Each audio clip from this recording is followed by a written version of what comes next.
درست شد. فقط تصویر شما رو من 90 درجه باید چرخش داشته باشه. من تصویر شما رو اونجوری میبینم. چیکار کنیم؟ حالا میخوام موبایل هم بچرخونم ها. آره من فکر کنم تصویر شما واسه من در حقیقت 90 درجه چرخش داره. آره نمیدونم آره اجازه بده ببینم. از اینم این ور. بیارمش تصویر.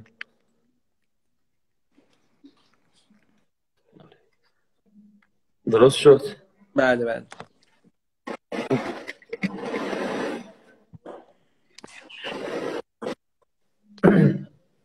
اه،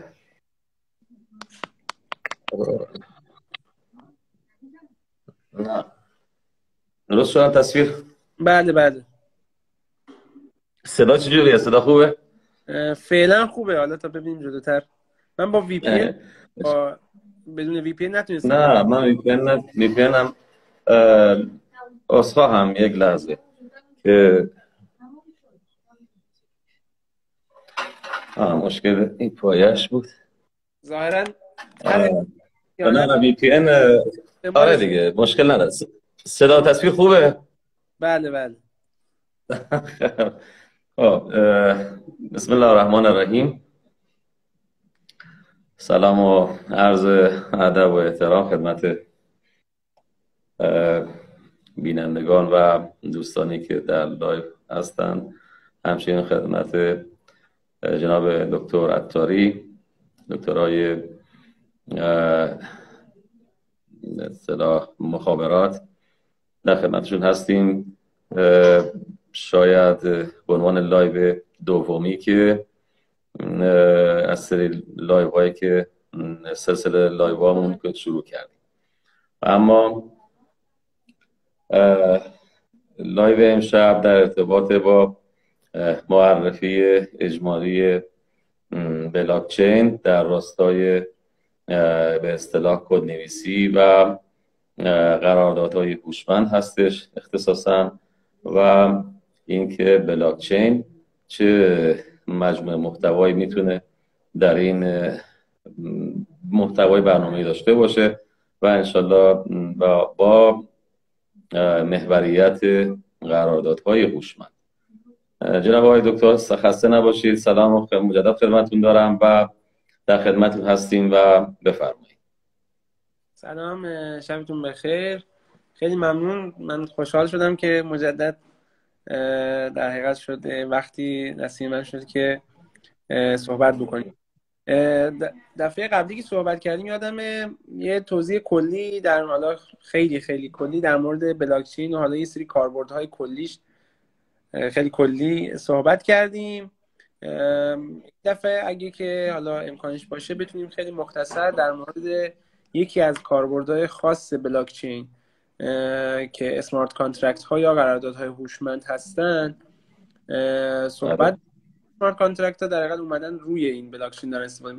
انگار اگه بلاکچین یه پلتفرم در نظر بگیرین، مثلا مثل اینترنت که شما یه پلتفرم در نظرش بگیرین یا یه تکنولوژی، خب حالا برنامه‌های اپلیکیشن هایی میاد و روی این بستر پیاده میشه و ملت ازش استفاده میکنن که یکی از اینها حالا قراردادهای هوشمند یا اسمارت کانترکت ها هستن. یه توضیح اجمالی در مورد خود بلاکچین یادآوری بکنیم. گفتیم بلاکچین یه حالته، یه محیطه یا یه تکنولوژی غیر متمرکزه که بدون اینکه یک شخصی ناظری، یک شخص واحد ناظر و واحد در حقیقت اونجا باشه و کنترلگر باشه داره فعالیت میکنه و امنیت تراکنش های روی خودش رو در حقیقت تامین میکنه، امنیت و دائمی بودن این تراکنش ها و قابل تایید بودن یا قابل وریفای کردن. یه همچین تکنولوژیه، شما میای روش تراکنش انجام میدی، این تراکنش ها همیشه همواره قابل در حقیقت وریفای کردن هستن، تایید شدن هستن، همیشه امنن و تو میدونی که همیشه اینا اونجا هستن و کسی نمیتونه در حقیقت اونا از بین ببره یا زیرش بزنه یا لغو کنه. و خب کسی هم و دیگه اعتماد شما هم تو این سیستم به یک فرد نیست، به خود سیستمه، به ریاضیه، به علم ریاضیه، به علم کامپیوتره، به علم رمزنگاریه، به یک شخص واحد نیست. این از بلاکچین. حالا بعد گفتیم که ما یه سری قرارداد داریم تو دنیای واقعی، حالا دنیای غیر مجازی بهتره بگیم، تحت عنوان این قراردادهایی که بین اشخاص بسته میشه، حالا ثبت و ضبط میشه و بر اساس اون افرادی که درگیرش هستن میان و یه مبلغی رو، حالا یک واحد پولی رو جابجا میشه، یک چیزی خریداری میشه و انتقال پیدا میکنه. و خب دو نفر تقریبا فکر میکنن که احتمالاً این تراکنشی که بینشون انجام میشه امنه و اون واحد ناظر، حالا میتونه دولت باشه، میتونه دفترخونه باشه، میتونه هر چیزی هر جایی باشه، داره این امنیت این تراکنش رو تامین میکنه. قرارداد هوشمند یه همچین چیزی هست ولی تو دنیای مجازی. به چه شکل؟ به این شکل که شما و من میخوایم یک چیزی رو اصطلاحاً اکسچنج کنیم یا رد و بدل بکنیم. حالا شما ممکنه بخوای به من سیب بدی، من میخوام به شما مثلا گلابی بدم، هر چیزی میتونه باشه. خب این چیزی که قرار اکسچنج بشه، حالا اصطلاحاً مانی یا پول یا یه پراپرتی، یه اسست، یه دارایی که قرار جابجا بشه، در واقع اسمارت کانترکت میاد این کار رو انجام میده برای افراد. یک قراردادی نوشته میشه، آقا من فلان زمان با فلان شرایط میخوام فلان دارایی رو به فلان شخص در حقیقت منتقل کنم، بدون اینکه یک ناظر این وسط وجود داشته باشه و اینو تایید کنه و دو شخص میدونن که هر اتفاقی بیفته این قرارداد برقرار خواهد بود و کسی نمیتونه زیرش بزنه. از ویژگی های در حقیقت میشه این قراردادهای هوشمند نسبت به قراردادهای معمولی گفت که همین این هست که اینها سرعتشون خیلی بالاست. یعنی شما به آنی میتونی این قرارداد رو بنویسی و اجراش کنی، پیادهش کنی، قابل اعتمادن. باز دوباره چون بر بستر بلاک چینن، همون اعتمادی که شما روی بلاک چین داری روی اینها میتونی داشته باشی. و اینکه میگم بازی نهاد ناظری این وقت نیست که شما نیاز باشه که اون رو باز به اون اعتماد کنی. اینجا اصلا بحث قرار نیست که به کسی اعتماد کنی، به سیستم اعتماد. و دقتی که اینا دارن واقعا دقیقاً. شما یه قرارداد من ممکنه بیام بنویسم با شما، بعد سرش دبه بشه دیگه. حالا شما بگید نه این خطی که من نوشتم منظورم این بود که مثلا این منظور آ منظور من بود، من بگم نه منظور ب منظور من بود و این اختلاف پیش بیاد. اینجا دیگه چیزی نیست که من بتونم زیرش بزنم بگم نه، یعنی دو تا برداشت از یک گزاره نمیشه. هر چیزی ریاضیه دیگه. شما 2 + 2 میشه 4. هیچ کسی نمیتونه بیاد بگه نه 2 + 2 میشه 5. خب یه قرارداده، چون یه قرارداد. حالا شما میتونی یه قرارداد دیگه بر خود داشته باشی، ولی تو اون قراردادی که نوشته شده و گفتن ریاضی و 2 + 2 میشه 4، دیگه کسی نمیتونه زیر این بزنه. و بحث ترانسپرنسی رو هم که داره، یا همون در حقیقت شفافیت. حالا این قرارداد کاربردش چیه؟ کاربردش خب گفتیم دیگه، شما میخواید یک بین دو نفری قراردادی ببندین، میان در بستر مجازی این کارو انجام میدن. اما شاید شما به عنوان یک فردی که حالا دارین زندگی میکنین، حالا در تبعث، در ایران، در دنیا، میخواید ببینید که من خب چطوری میتونم از این استفاده بکنم. شما میتونید یکی از اون افرادی باشید که دوور این قرارداد هستن. میتونید کسی باشید که این قرارداد رو مینویسه و یه هزینه‌ای بابتش بگیرید از افراد. میتونید شرکتی باشید که خودتون این کار رو داره میکنه و به شرکت‌های دیگه داره پیشنهاد میده که آقا بیاید من برای شما قراردادهای هوشمند رو تنظیم میکنم. خب میتونید خودتون کسی باشید که مثلا، چون این قراردادهای هوشمند معمولا یک ارز پایه برای معاملات توشون استفاده میشه، میتونید کسی باشید که مثلا میدونید که فلان شبکه قراردادهای هوشمند خیلی قوی روش دارن استفاده میشه، افراد دارن از اون شبکه در واقع استفاده میکنن برای نوشتن این قراردادها، پس اون شبکه یک شبکه ارزشمندیه، پس برید روی کوین یا ارز اون شبکه اصطلاحاً سرمایه گذاری کنید. خب پس به شکل‌های مختلف میتونید از این داستان استفاده کنید. اما ما بیشتر حالا بحث خلاصه بخوایم بکنیم در مورد اون بخش نوشتن این قرارداد هاست. یعنی شما فرض کنید میخواید که حالا خودتون کسی باشید که این قرارداد رو مینویسه، تنظیم میکنه و حالا میخواید کسب درآمد، کسب سود کنید از این نوشتنه. چه حالا برای خودتون با یک کسی این قرارداد رو تنظیم کنید و مطمئن باشین که مولاد ارزش نمیره، چه اینکه آقا یه سازمانی باشید، یه استارتاپی باشید، یه شرکتی باشید که بخواید این قراردادها رو تنظیم کنید و به شرکت‌های دیگه بفروشید و امکان استفادهش رو اونها داشته باشن. البته توی ایران خب باز دلیل اینکه ما هنوز خیلی عقبیم از خیلی چیزها، نه فقط بحث بلاک چین، شاید شما بازارتون یکم محدودتر باشه. یعنی بعد برید یه شرکت‌های خاصی کار کنید اگه بخواید برای شرکتی کار بکنید و این کار بکنید. اگه بخواید خودتون بیزینس خودتون رو راه بندازین، قطعا بدونین که جای پیشرفت خیلی زیادی داره. چون اصلا من شاید 1 یا 2 تا شرکت رو میشناسم که دارن قرارداد هوشمند به اصطلاح خودشون حالا این کار رو میکنن، ولی خیلی کارشون اصلا درست و ترتمیز نیست، صرفا به حرف اینه، تو ایران دارن فعالیت میکنن. و شرکت درست درمونی که این کار رو بکنه و مثلا بیزینسش این باشه، خب من ندیدم. و تو خارج که ماشاءالله استفاده داره و شما میتونید اصلا درآمد دلاری داشته باشید، یعنی بیاد و این قراردادها رو طراحی کنید، بنویسید و رزومتون رو ارسال کنید، نمونه کارتون رو ارسال کنید برای شرکت‌های مشابه خارجی که کم هم نیستن و بگید آقا من این توانایی رو دارم، میتونم قرارداد هوشمند تنظیم کنم، استخدام اونا بشید یا برای اونا پروژه انجام بدید و درآمد دلاری اصلا داشته باشید، نه به ریال.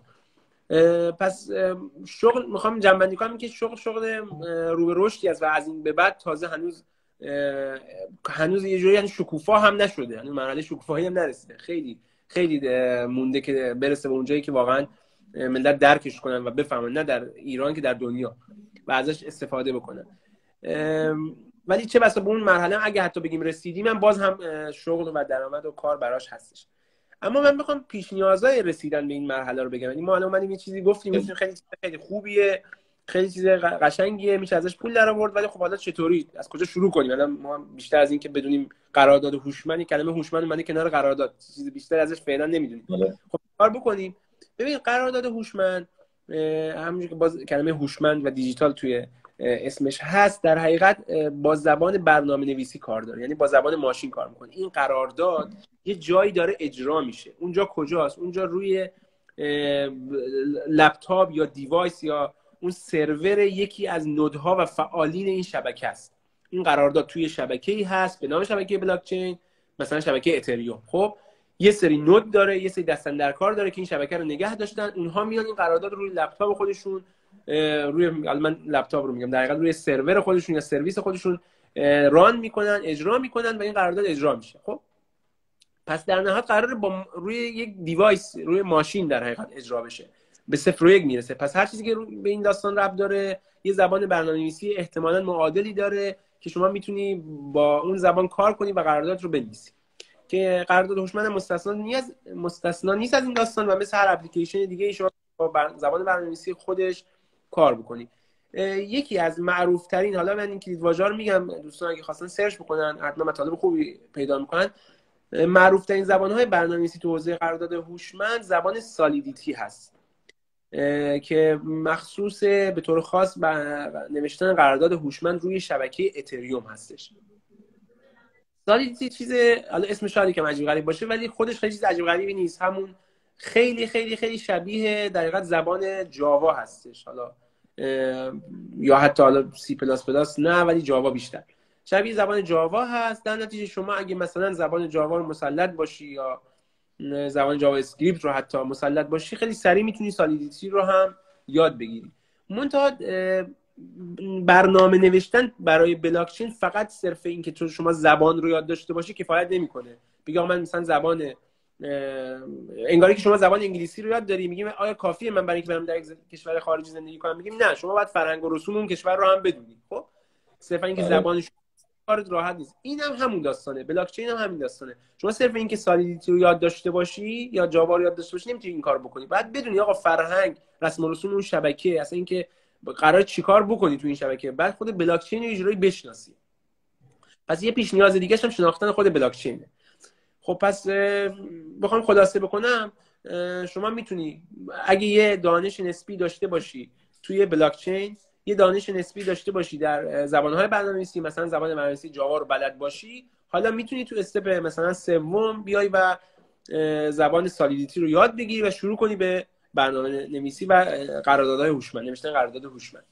یه یادآوری هم بکنم، شما جاوا رو بخوای یاد بگیری قبلش نیاز خب مثلا یه زبانی مثل زبان سی یا سی پلاس پلاس یاد داشته باشی. چرا اینو میگم؟ چون این زبان‌ها مثل الفبای در حقیقت زبان برنامه‌نویسی هست. شما برای اینکه بتونی صحبت بکنی اول، یا برای اینکه بتونی مثلا زبان انگلیسی رو خوب یاد بگیری، خوبه که اول ABCD رو یاد بگیری، درسته؟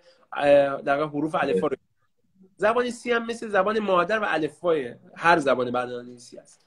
پس در نتیجه شما با شاید پیمودن 4 تا مرحله، یادگیری زبان سی، یادگیری زبانی مثل جاوا، نه خود جاوا، یادگیری زبان سالیدیتی و در نهایت یادگیری در حقیقت مفاهیم اولیه و پایه بلاکچین، میتونی شروع کنی به نوشتن قرارداد هوشمند که اگه یه فرد مستعدی باشی و خوب وقت بذاری، من میتونم بگم شاید توی 6 ماه الی 1 سال بتونی هر 4 تا استپ رو بیای جلو و برسی به اون مرحله‌ای که بتونی واقعا کسب درآمد بکنی از این لحاظ. من شرکتایی میشناسم که تو ایران الان دنبال بلاک چین دیولپر هستن، یعنی دیگه بحث وب دیولپر رو نمیدونم اندروید دیولپر رو اینا گذشته، الان نگذشته خیلی، ولی مثلا اصطلاحا میگم گذشته، بعدا رسیده به بحث بلاک چین دیولپر، یعنی شما توسعه دهنده شبکه بلاک چین، یه چیزی فراتر از نوشتن برنامه‌نویسی ساده.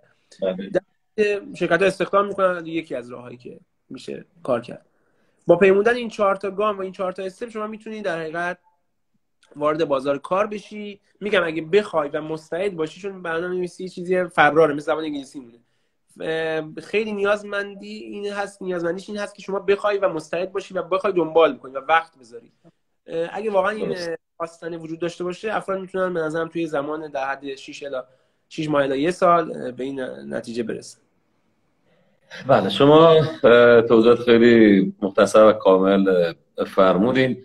چیزی که برداشتی که بنده داشتم، پس این احتمالاً برای دوره آموزشی که ما بخوام روش برنامه‌ریزی داشته باشیم و آموزش بدیم تا به یک خلاصه قرارداد هوشمند برسیم و بلاک چین و جایگاهش و اینها 3-4 مرحله داره که در آموزش‌ها، دوره‌های آموزشی که برای اون علاقه‌مندان بخوام بذاری که تجارت فضای مجازی رو آشنا بشن، چه مسیر حالا ارز مجازی باشه یا این ارز مجازی باشه یا بگید که قرارداد هوشمند با شرکت‌های جنبه‌های مختلف باشه، خلاصه یکی از مراحلش کدنویسی هست که پایه کاره. ما در اصطلاح دانش آموزی شهرستان طب است که قطب کدنویسی استان خراسان جنوبی هست. برنامه نویسی کامپیوتر رو در سطوح مختلف برای افراد مختلف میذاریم که و کلاساشو داریم. اسکرچ فرض کنید خب سطح خب خیلی پایین هست، حالت تصویری و تصویری داره، بلاک ها و تصویرهای آماده است که کنار هم میذارن. یا مثلا اندروید هست و همینطور سی شارپ که سی پلاس پلاس شما اشاره کردین، سی شارپ. این دوره ها گذاشتیم که گویا مرحله رسیدن به اون کاربردهای نهایتاً بزینسی میرسه و قرارداد هوشمند میرسه و اون مرحله این زبان ها رو ما آموزش میدیم. پس بستر یکی از شرایط لازم برای این قراردادها و این تجارت های مجازی و به هر شکلش بلاک چین به اصطلاح این از مسیر کدنویسی عبور میکنه. حالا جناب دکتر یک سوالی دارم که سی شارپ و سی پلاس پلاس و احتمالاً پایتون و این چیزا که ما میذاریم و آموزش میدیم برای جامعه هدف استان خراسان جنوبی که این دوتا اشاره کردن، اسکرچ و اندروید هم میتونه حالا شبیه به کمک کنه به یکی از استپایی که میخواد توی مراحل آموزشی قرار بگیره که از زبان ماشین گرفته که صفر یک یا هر چی هست، بعد کدنویسی، بعد میرسه به استفاده بازاریش، قراردادها و شرکت‌ها و اینها. این اندروید و اسکرچ و اینها هم میتونه کمکی داشته باشه به این مراحل که آموزش شما به اصطلاح تسریع کنه و علاقمندان به حساب کمکشون کنه بین بزینسی آیندهشون برسن. ببینید، زبان برنامه‌نویسی و برنامه‌نویسی کردن به ذات ما وقتی یکیش رو یاد بگیری، مثلا اگه زمان مثلا X رو برای یادگیری زبان برنامه‌نویسی اولت انجام بدی، حدوداً شاید 1/10 اون یا X مثلا 1/5 اون نیاز باشه که زبان برنامه‌نویسی بعدی رو یاد بگیری و بعد همینطور بعدی و بعدی. شاید مثلا شما 1 سال وقت بذاری زبان برنامه‌نویسی مثلا C رو یاد بگیری، 6 ماه وقت بذاری جاوا یاد بگیری، 3 ماه وقت بذاری نمیدونم پایتون یاد بگیری و 1 ماه وقت بذاری مثلا زبان 4م و 5م و 6م همه رو مثلا تو 1 ماه یاد بگیری. ذاتش مفاهیم اولیه برنامه‌نویسی رو وقتی شما یاد بگیری، زبان‌های مختلف با هم توی نحوه گفتار و نحوه نوشتار فرق دارن، نحوه بیان فرق دارن، ولی ذاتشون یکیه. مثلا اون مفاهیم و اون مفاهیم اولیه یا پایه‌ایشون یکیه. وقتی شما اونا رو یاد میگیری، اونا تکرار میشه توی زبان‌های دیگه، شکلش عوض میشه، ظاهرش عوض میشه. خب پس در نتیجه وقتی من به نوعی مثلا یک زبان برنامه‌نویسی رو، اصلا هر چی زبان برنامه‌نویسی شما بگو مثلا PHP هستن، این زبان برنامه‌نویسی واسه نوشتن برنامه‌های زبان بک اند هست. خب مثلا اون رو یاد داشته باشم، پس من میگم اون رو یاد دارم، یعنی پس من مفاهیم اولیه زبان رو یاد دارم. خب پس من مفاهیم اولیه یاد دارم یاد بگیرم. علاوه بر این چون اون یه زبان پیشرفته هست، من یه سری یاد گرفتم چطوری از مفاهیم اولیه برسم به مفاهیم پیشرفته. پس این روش رو هم یاد گرفتم. پس من یاد گرفتم چطوری بتونم، چون من دارم کدزنی میکنم به زبان پایتون، یاد گرفتم که چگونه سرچ کنم، چگونه جستجو کنم، خب چگونه مشکلم. خب پس یعنی من اینها رو این تکنیک ها رو یاد گرفتم که این زبان یاد دارم. پس چون من اون تکنیک ها رو یاد گرفتم، اگه بخوام زبانی مثل سالیدیتی رو واسه بلاکچین یاد بگیرم خیلی سریع یاد میگیرم. چرا؟ چون اون پیش نیازها رو در راه یاد گرفتن اون زبان برنامه‌نویسی قبلی یاد گرفتم. ببخشید من طولانی توضیح دادم، ولی می‌خواستم بگم که شما بگین زبان برنامه‌نویسی ایکس، حالا اندروید نه، جاوا نه، اگر کسی یاد بگیره میتونه زبان‌های دیگر راحت یاد بگیره. حالا بسته به هدفش باید ببینید چی رو میخواد یاد بگیره. یادگیری یک زبان پایه خیلی توصیه میشه. شما زبانی مثل سی یا سی پلاس پلاس وقتی یاد گرفتی، یه زبان پایه است، شاید خیلی به دردت نخوره. شاید الان شما سرچ کنید توی گوگل بزنید آقا مثلا زبان‌های برنامه‌نویسی و میزان استفاده آنها در دنیا مثلا، خب شاید خیلی مثلا ببینید سی نوشته مثلا 1%، مثلا مثال میزنم، پایتون نوشته 90%. خب کاربردی نیست ولی الفباه. خب اونو که یاد بگیرین، حالا شما میان زبان‌های کاربردیتون و پیشرفته رو بسته به نیازتون. شما میخوای برنامه‌نویس وب بشی، میری زبان جاوا اسکریپت یاد میگیری. میخوای بیای برنامه‌نویس اندروید بشی، اپلیکیشن واسه گوشی اندرویدی بنویسی، میای زبان برنامه‌نویسی اندروید جاوا یاد میگیری. بخوای بک اند بنویسی، میری پایتون یاد میگیری. بخوای بیای بلاک چین، میری سالیدیتی یاد میگیری. درست شد؟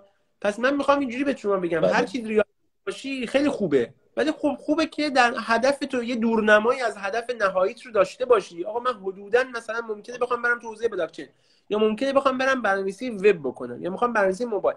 این دورنما به شما کمک میکنه که خیلی وقت رو تلف نکنی تو زبان‌های حاشیه‌ای. یه زبان پایه یاد بگیری و سریع بری سراغ زبان هدف. بیشتر اون زبان پایه مهمه آیا نظریه. حالا نمیدونم تو خوب بدم یا نه. آره خیلی خوب بود و چیزی که برداشتم این بود که باز دوباره به حساب اون زبان‌های برنامه‌نویسی که ما آموزش میدیم و حالا چه اسکرچ چه نمیدونم سی شارپ یا هر چی هست، بس یه جنبه کاربرد زبان این خود جنبه کاربردی داره که حالا تولید محتوایی باشه، فیلمی باشه، بازی کامپیوتری باشه، اندرویدی باشه، بازی‌های موبایلی باشه، پس یه کاربرد خودشو داره. یکی دیگه از این کدنویسی‌هایی که به حساب ما آموزش میدیم و تحت عنوان کدنویسی در زبان‌های مختلفی که ما آموزش میدیم، مسیرش ممکنه مسیر بلاکچین باشه و کاربردهای اون شکلی بیزینسی پیشرفته‌ای که حالا میره توی مسائل تجاری خیلی پیشرفته، قراردادهای هوشمند با شرکت‌های خصوصی، دولتی و جنبه‌های مختلفی که انشالله در آینده‌ها اینا به این مراحل دولت‌ها و شرکت‌ها و خود اصلا شخصی و فلان خواهند رسید در این مسیر. در نهایت پس این کدنویسی و